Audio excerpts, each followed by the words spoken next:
Let's talk about the arrest of that Wisconsin judge, Hannah Dugan, who was arrested by the FBI on suspicion that she had steered an undocumented immigrant through a side door to evade federal agents.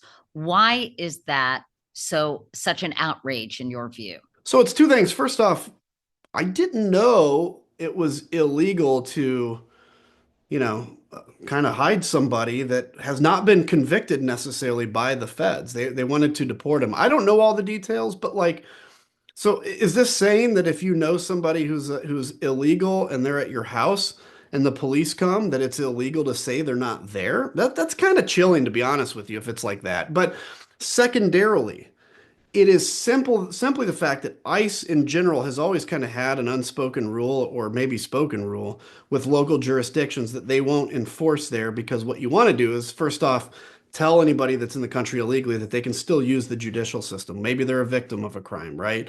And if ICE is instead camped out, if you have a rape victim, for instance, who's an illegal immigrant, are they going to go to the law enforcement if they know that ICE is camped out right there and ready to deport them?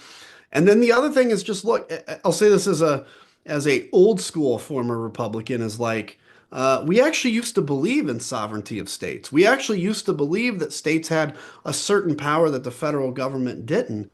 And so the idea that the feds are going to come in and say, we're going to arrest a duly elected, by the way, not appointed, a duly elected judge in Milwaukee is very chilling. And plus, I think Carolyn Levitt or somebody today or yesterday said that they wouldn't hesitate to arrest a Supreme Court justice that they said would violate the law. And again, the question isn't, yeah, okay, if John Roberts murdered somebody, you can arrest John Roberts. They're not talking about that.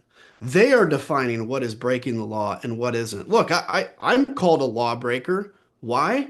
Because I was on a committee that investigated January 6th. In Donald Trump's mind, I am a criminal for investigating him.